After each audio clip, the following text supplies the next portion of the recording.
everybody, it's Anna. Time for the Wednesday card in this week's tarot story.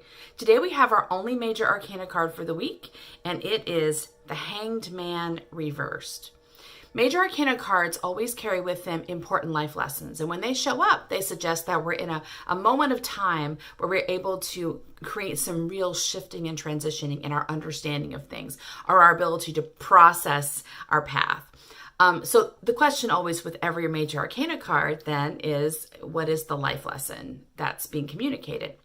The lesson for the Hanged Man is sometimes you just have to hang around. So I'll turn him over so he's upright here. You can see he's upside down, hanging from a tree, which happens to be the tree of life. He has a halo around his head. So that indicates that there is something angelic and supernatural about what he's doing. And he has his legs crossed as though he's ready to dance. So this combination of signals shows us this is not a hanged man who's being lynched, which people often confuse that. It's a man who's suspended, who's waiting for some work to complete before he dances off the tree and flits down the road. So when this card shows up, it tells us that, to me, it indicates that we are going through some important internal work. There is some kind of transition or shifting happening below the surface of our lives, and there's nothing we can do to help it along. It's not an active role we have. It's a receptive or a passive role. And all we can do is sort of wait and trust that it's working itself out. This can be really frustrating if you're somebody who likes to take a lot of action, because there literally is nothing you can do right now to take action. I associate this card with the description of the Dark Night of the Soul by St. John of the Cross.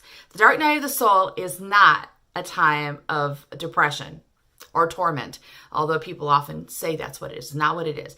St. John's Dark Night of the Soul. St. John came up with the title. He coined the phrase, so he's the one who gets to say what it is, right?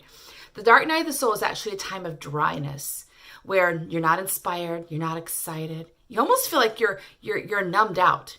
And people often, when that happens, they think, where did I go wrong? You know, I was inspired. I was excited. I was having a great time. And suddenly that all stops.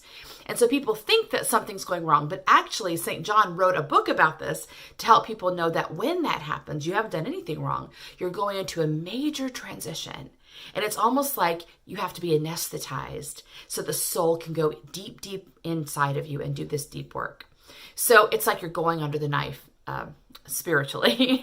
So it's actually a very positive, hopeful message if you think of it in connection with the Dark Night of the Soul. And also the hanging upside down suggests that there is a shifting in perception. So when the work is done, then your perception is shifted and you're able to kind of take on a new life. This card came to us reversed, which actually puts him upright, interestingly enough, which tells me that we might have been going through a time of transition where we just couldn't figure out what to do. We felt kind of uninspired and dry, but that time is coming to an end. And that suggests that now you may suddenly see an opening, see an opportunity, see a path opening up, and it's time to go ahead and dance on that path. Let go of any judgment you've had about, I'm messed up, I'm not inspired, something's wrong with me. Nothing was wrong with you. You're just going through transition, and now the transition is over. Now you're ready to confidently take on this new path that you can now see because that transition happened. And what occurs to me is yesterday we had the 10 of Pentacles reversed, which I suggested might be calling us to stop looking at how we benefit others at the cost of ourselves, and instead ask how we can take care of ourselves. So it could very well be that we were coming out of a time where we were doing good things, and other people are benefiting, and there's wealth going in the world, but we just felt dry and not interested and bored about it, sort of. And this card says, okay, that time is over. Now you're going to start getting back into your life, your rhythm, your flow. So go ahead and start. And even if you can't see right now how it's going to benefit others, trust that it will, because that's how abundance works. When I am in my flow, I create flow for other people. That's our card for today. See you tomorrow. Bye. Thank you so much for watching my videos. If you would like more content from me, please consider joining my Patreon community. The link is right here below the video. I'm committed to at least once a week posting content that is exclusive to my Patreon subscribers, and I do monthly giveaways where I send people customized tarot spreads. So if that sounds like fun to you, come on and join us. I hope to see you there. Bye.